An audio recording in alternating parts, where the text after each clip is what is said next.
జరపాలి కోటలోని ఆయువరాణి తోటరాముడు తచత కోడి ప్రేమ రాజ్యమును కలకాలం పాలించాలి. హే కలిమికి కలిమికి నడుమన నిలిచిన ఇనుప తెరలు కరుగుతూ ఉంటే కనివిని ఎరుగని కథ ఇది అని మన మనసు పాడుతుందే. మనముతో ముడిపడి బిగిసిన మనసులు ఒకరికొకరు అనిపిస్తుంటే తన వెలుగులు తడిసిన కనులకు సిరులు దొరికినట్లే.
ముందు జన్మలో రుణమంతా తీర్చుకోను కలిసిందంట బ్రహ్మరాతలకు అర్థం చెప్పే ఈ జంట.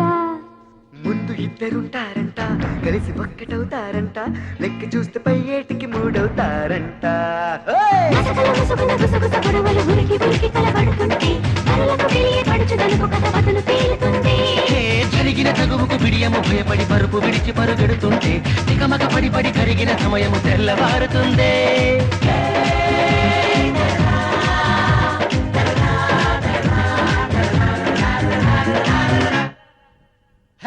అంగరంగ వైభోగంగా పెళ్లి చేద్దాం రండే.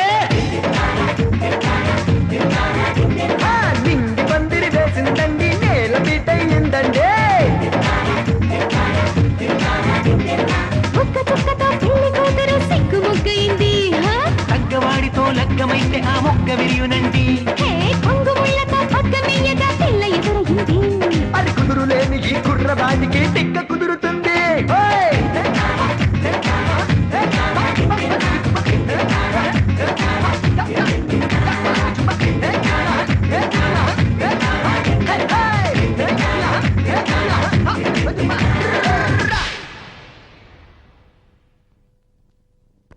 కూర్చో బోంచొద్దు గాని. ఏంటంటే కొత్తగా ఎత్తుబాల ఇంటి కంచాం.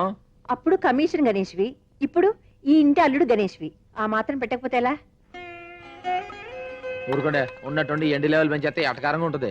అమ్మగారు, మీరు ఎప్పుడు నన్ను కింద కూర్చోబెట్టి మీ సల్లని మనసుతో నా చేతిలో ముద్దాడతారే, అదే నాకు సెంటిమెంట్ గా ఉంటుంది. ఇగో ఇది తీసేయండి, ఇవన్నీ తీసేయండి చెప్తాను. అబ్బగారు ఏంట్రా? అయ్యగారు గుండెపోటు వచ్చిందండి, చాలా సీరియస్ గా ఉందండి. మీ పేరే తలుస్తున్నారమ్మా, త్వరగా రండమ్మ గారు, రండమ్మా. ఏమండి విన్నారా? మా నాన్నకి హార్ట్ అటాక్ అంట. వాడికి కూడా హార్ట్ ఉందని నాకు ఇప్పుడే తెలిసింది. ఇలాంటప్పుడు వేళాకోళం ఏంటండి? రాత్రి నాకు చెడ్డకలు వచ్చినప్పుడు అనుకున్నాడు ఇలాంటిది ఏదో వినాల్సి వస్తుందని. ఏమండి రండి. ఎక్కడికే వెళ్ళేది? వాడి గడప తొక్కడానికి వీల్లేదు. అది కాదు నాన్న. నీకు తెలియదు ఊరుకో. అప్పుడు నువ్వు పుట్టలేదు. మీ అమ్మ నేను ప్రేమించానంటే మెడబెట్టి బయటకు గడించాడు. పెళ్లి చేసుకుంటానంటే జైల్లో పెట్టించి పరుగు తీశాడు. వాడు చచ్చినా సరే వాడు శవాలు చుట్టానికి కూడా వీల్లేదు. సబబే అండి, ఆయన మాట్లాడింది సానా సబబు. ఆయన ఎంత బాధపడకపోతే అక్కడ ప్రాణాలు పోతున్నా ఇక్కడ ఇలా మాట్లాడుతున్నారు. రేపు ఆ పెద్దన గుట్టుకోమన్నాడు అనుకోండి, మనిషి పోయేటప్పుడు కూడా మంకు పట్టు పట్టాడు అల్లుడు అని ఆడాళ్ళు మీ గురించి మూతులు తిప్పుకుని చీ కొడతారు. అబ్బే అవన్నీ పట్టించుకోకర్లే, దూలిపోయటమే. ఒకవేళ కూతురుపై బెంగతో చచ్చిపోయాడు అనుకోండి, ఆ తర్వాత ఒక రోజు మీకు కల్లో కనిపించి కూతుర్ని చూడలేకపోయాను కన్నీళ్ళు పెట్టుకున్నాడు అనుకోండి, మీరు కూడా జాలతో కన్నీళ్ళు పెట్టుకుని అమ్మగారు తీసుకెళ్లి చూపిద్దాం అనుకుంటారు. కానీ అలా ఉండడుగా. ఆయన మనిషి పోయిన తర్వాత బాధపడి లాభం లేదండి. ఇప్పటి వరకు మావగారు ఎంత పొగరబోతైనా బాబురావు గారు మాత్రం దేవుడు అన్నారండి. ఆయన ఈయన ఎంత అవమానించినా ఈయన మాత్రం కూతురు మహాలక్ష్మిలా చూసుకున్నాడు అన్నారు. కానీ ఇప్పుడు తండ్రి చావు బతుకుల్లో ఉన్న ఆఖరి చూపులు కూతురు పంపించలేదు హిట్లర్ అంటారు. అన్ని అండయ్య గారు మనకే. పద వెళదాం.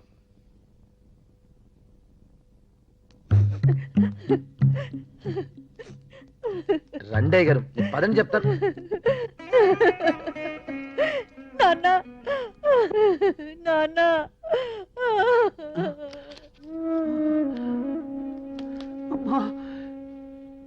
వచ్చావా? నిన్ను చూడకుండా పోతానేమో అనుకున్నా.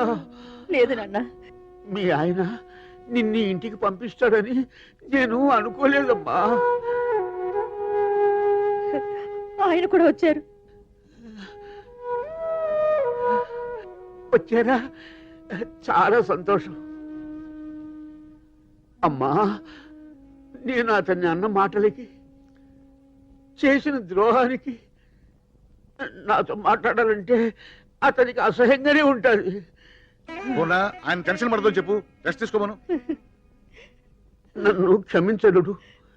ఎంతో కష్టపడి పైకొచ్చావు. మన మధ్య ఎన్ని పంతాలున్నా నా మీద కోపం నా బిడ్డ మీద చూపించకుండా దాన్ని మహారాణిలాగా చూసుకున్నావు. నేనే నిన్ను అగౌరవపరిచాను. నన్ను మన్నించలుడు. మావయ్య ఊరుకోండి మావయ్య, పెద్దవారు. మన మధ్య జరిగిన గొడవలన్నీ మర్చిపోండి.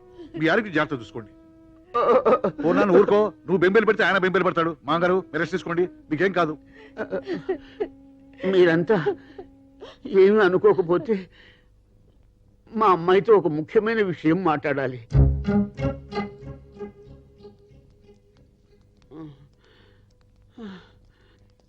మీరేం కంగారు పడకండి. పెద్ద 4 రోజులు హ్యాపీ, అయ్యగారు హ్యాపీ. అదేనండి బాబు, నాన్నగారు, అమ్మగారు హ్యాపీ, మరి సంధ్యమ్మ గారు హ్యాపీ, అప్పుడు మరి గణేష్ గారు హ్యాపీ. అసలు హ్యాపీ ఇది కాదయ్యా. సంధ్య, నేను నీతో కొంచెం మాట్లాడాలి. ఏయ్, ఎక్కడికి వెళ్తున్నావు? నువ్వు ఉండాలి. మా బస్ సర్వీసులకే కాదు, మా 2 కుటుంబాలకి పెద్దవి నువ్వే. ఈ విషయాన్ని నువ్వే డిసైడ్ చేయాలి. సంధ్య, మనం ఎవరో తెలియకుండానే నిన్ను చాలా అభిమానించాను. ఇప్పుడు బంధువులు అని కూడా తెలిసిన తర్వాత ఆ సెంటిమెంట్తో ఒక విషయం అడగాలనుకుంటున్నాను. మన ఇద్దరం పెళ్లి చేసుకుంటే మన 2 కుటుంబాలు చాలా సంతోషపడతాయి. ఏమంటావు? సారీ బావా, నాకు నిన్నే మ్యారేజ్ ఫిక్స్ అయింది. మ్యారేజ్ ఫిక్స్ అయిందా?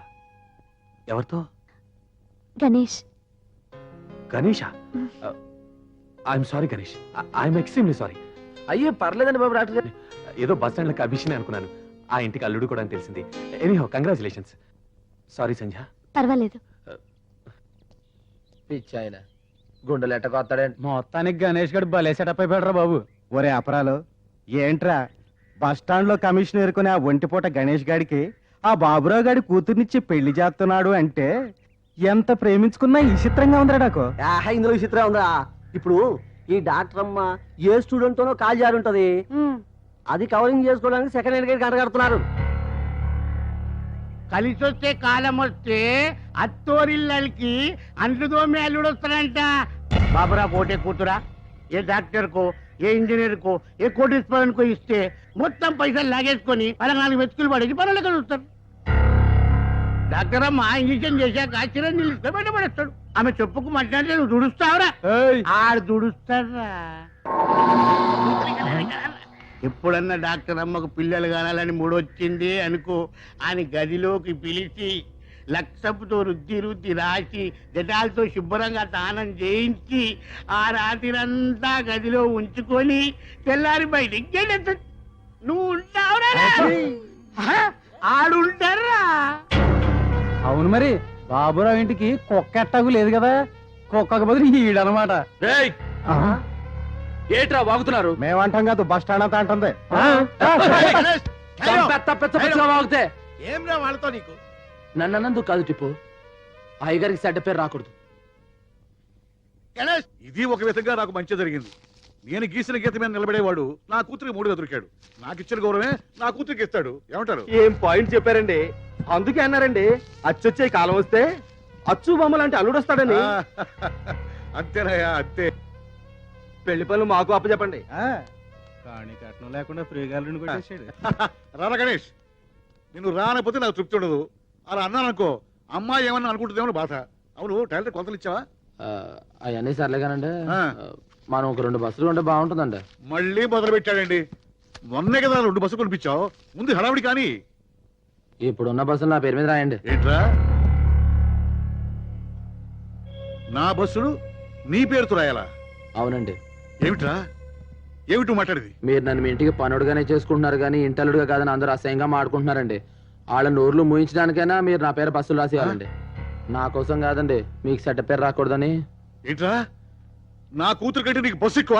పిచ్చిక్కి మాట్లాడుతున్నావా? కాదండి, పిచ్చోండి చేసి మాట్లాడుతున్నారు. ఏదో బస్ స్టాండ్ లో 4 కేకలేసుకుని 4 రూపాయలు సంపాదించేవాడిని. అలాంటిది మీ కుటుంబంలో స్థానం ఇచ్చారు, మరి మీ పరువులో కూడా స్థానం ఇవ్వాలిగా. ఇవ్వకపోతే పెళ్లి చేసుకోవా? అల్లుడుగా మా ఆప్యాయతలో స్థానం పంచుకోగాని మా అధికారాలు పంచుకోవడానికి ప్రయత్నించకు. ఎక్కడ ఉండాలో అక్కడ ఉండు. నేను ఇప్పుడు అడుగుతున్నాను, నాకు మీ పరువులో, అధికారంలో, డబ్బులో కూడా భాగం కావాలి. గణేష్, ఏంటి నువ్వు మాట్లాడేది? నిన్ను ఎంత గొప్పగా అనుకున్నాను, ఇంత దిగజారి ఆలోచిస్తావనుకోలేదు. చూడు, నేను కావాలనుకునే మనిషిగా మాట్లాడు, ఈ ఇల్లంటే విశ్వాసం ఉన్నవాడిగా మాట్లాడు, అంతేకాని అధికారాల కోసం మాట్లాడకు. చూడు, నువ్వు డాక్టర్వి, నేను డాక్టర్ అనుకో, దెబ్బకు దెబ్బగా ఉండు. పోనీ నువ్వు నాలాగా పెద్దాను అనుకో, అసలు గొడవే లేదు. నువ్వు పని చేస్తే ఎట్టుంటది? చూడు, ఇప్పుడు నేను డాక్టర్ అవ్వాలని అవ్వలేను, అందుకని నువ్వే వీళ్ళందరినీ వదిలేసి నాతో మామూలు కుల్లాల్లో వచ్చాయి. అప్పుడు ఇద్దరు బతుకులు సమానం అయిపోతాయి. ఈ హెచ్చు తగ్గులు ఉండవు, ఆళ్ళ ఎదబాగులు ఉండవు. నా కూతుర్ని కూలిదారుగా చిచి, నిన్ను కావాలనుకున్నందుకు నా మీద నాకే అసహ్యం వేస్తోంది. నీ అహంకారాన్ని, పొగర్ని, ప్రేమ అనుకున్నందుకు నా మీద నాకే అసహ్యంగా ఉంది. మా పంచన బతకాలనుకునేవాడివి మా ఇష్ట ప్రకారం పడుండాలి. మీ పంచన పడుండడానికి ఎంగిలి మెతుకులు కాసిపడే కుక్కను కాదు నేను. అయితే నీ దారి నువ్వు చూసుకోవచ్చు. ఎస్, చూడు, పొగరు డబ్బున్న మీ నాన్నకు ఉండాలి, నీకుండకూడదు. ఎందుకంటే మన మధ్య జరిగిన ప్రేమ కథ, పెళ్లి కథ గురించి ఊళ్ళో వాళ్ళందరికీ తెలుసు. నన్ను కాదంటే నిన్ను ఎవడు పెళ్లి చేసుకోడు, తర్వాత బాధపడాల్సి వస్తుంది. నిన్ను చూసి నా వల్లే నీ బతికంత నాశనం అయిందని నే బాధపడాల్సి వస్తుంది. ఆలోచించుకో. మా బస్సు సీట్లో దుమ్ము తుడిచే ఈ గుడ్డను తీసుకొచ్చి జరీ చీరలో ఉంచి బీరువాలో పెట్టుకోవడం నాది తప్పు. అది దుమ్ము తుడిచే దగ్గర ఉండటమే మంచిది. తొందరపడకు, ఆలోచించుకో. ఇదే ముహూర్తానికి కావాలంటే నేను వేరే పెళ్లి చేసుకోగలను. ఇక నీకు ముహూర్తమే ఉండదు. వస్తావు, ఏదో రోజు నువ్వే వస్తావు, కానీ అదే సమయాన్ని నేను వేరే అమ్మాయిని పెళ్లి చేసుకుంటూ ఉండొచ్చు. అప్పుడు వచ్చి లాభం లేదు సంధ్య, నేను ఇంక ఎవడూ చేసుకోడు, ఎవడూ చేసుకోడు సంధ్య. ఆలోచించుకో.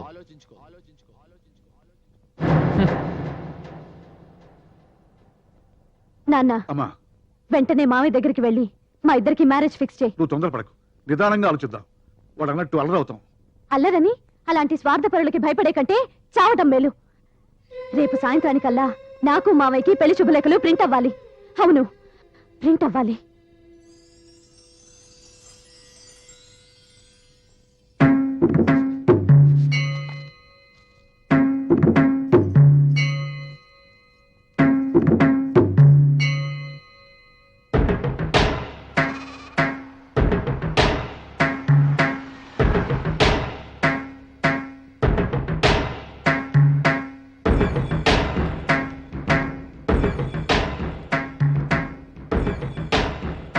ఏంటమ్మాయి గారు ఇలా వచ్చారు? ఇలా కాలేజ్ బంద్ కదా? ఏంటి టిప్పు షాప్ కట్టేసింది? చిలకం ఎక్కడ కనిపించట్లేదు. గణేష్ ఎక్కడా? ఇవాళ పెళ్ళాడావుడు కదమ్మా, మొత్తం అందరూ అక్కడే ఉన్నారు. పెళ్ళా? అవును, ఎందుకో గాని అనుకోకుండా పెట్టేశారు ముహూర్తం. అంత అడవిడిగా జరిగిపోతా ఉంది. రాత్రి అవును అనుకున్నారు, పొద్దునే ముహూర్తం పెట్టేసుకున్నారు. అవునమ్మా. ఎక్కడ పెళ్లి? వెంకటేశ్వర అంగుల్లోనమ్మా. జయమ్మని పెళ్లి చేసుకుంటున్నాడా?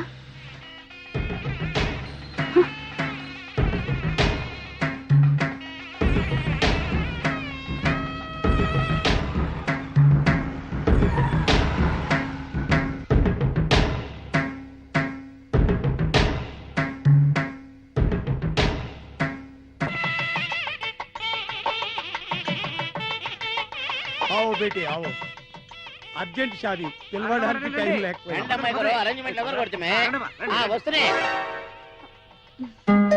రండి.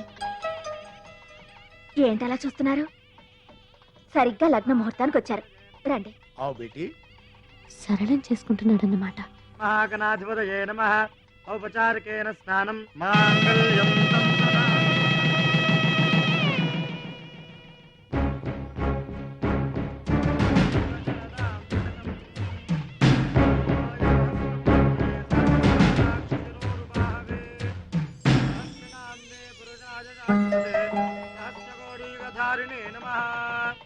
కన్యాం కనక సంపన్నాం కనకాభరణేజ్యుతాం దాస్యామి విష్ణవే తుభ్యం బ్రహ్మలోకే జగీషజా కన్యే మమాగ్రతో.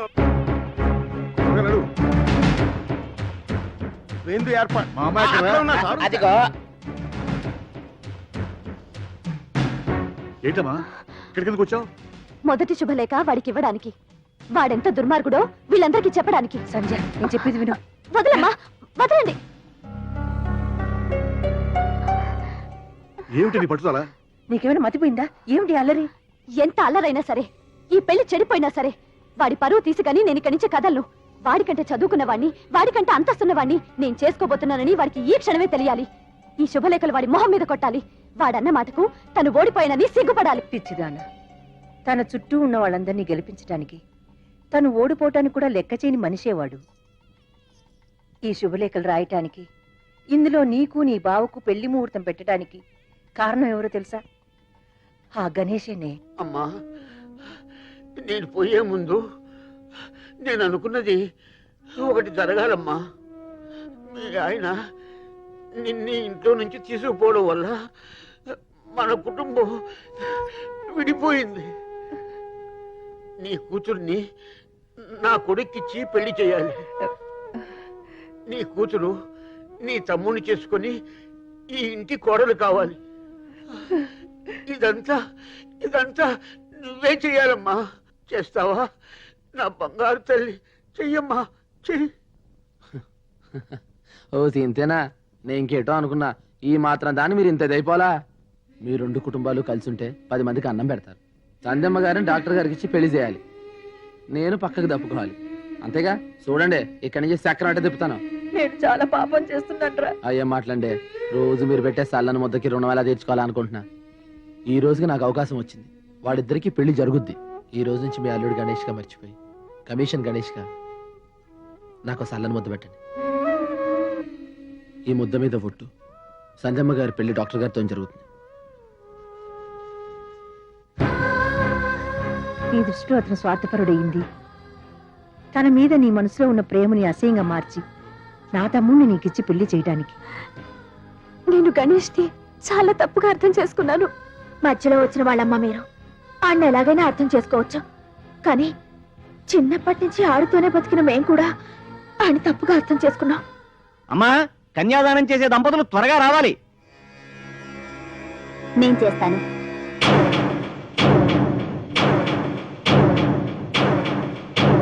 నువ్వా అమ్మా? అవును. తప్పమ్మా. నిండు దంపతులు పీటల మీద కూర్చుని చేయవలసిన కన్యాదాన సాంప్రదాయము నువ్వు చెయ్యకూడదు. దానికి నేను, నాకది తప్ప రక్తాన్ని పంచుకు పుట్టిన బంధువులెవ్వరూ మాకు లేరు. అందుకే నా చెల్లెలి కన్యాదానం నేనే చేస్తాను. పోనీ ఈ పెళ్లికొచ్చిన వారిలో ఎవరైనా దంపతులు వచ్చి కన్యాదానం చేయవచ్చు. ఎవరో వచ్చి పీటల మీద కూర్చోవడం, వాళ్ల చేత కాళ్ళు కడిగించి అనాథ పెళ్లి చేయించడం నాకు ఇష్టం లేదు. దానికంటే ముందు పుట్టిందాన్ని, నాకు ఆ హక్కుంది. అక్కగా నీకు హక్కు ఉన్నను, ఐదోతనం లేని ఆడదాని అవటం వలన ఈ కన్యాదానం చేసే అర్హత నీకు లేదు. నుదుట బొట్టు లేని నువ్వు కన్యాదానం చేసినా నీ చెల్లెలికి శుభం కాదమ్మా.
शुभगे संजीव शरदां शतम् मांगल्यधारण मुहूर्तस्तु ओम ध्रुवन्ते राजा वरुणो ध्रुवन्ते बृहस्पति ध्रुवन्तं सुरक्षाग्निश्चरान्तं धारयताम् ध्रुवम् अयं मुहूर्तस्तु मुहूर्तो अस्तु ओम गौरी देवताभ्यो नमः ध्यायामि आवाहयामि आसनं समर्पयामि हस्तयोः अर्घ्यं समर्पयामि पादयोः पाद्यं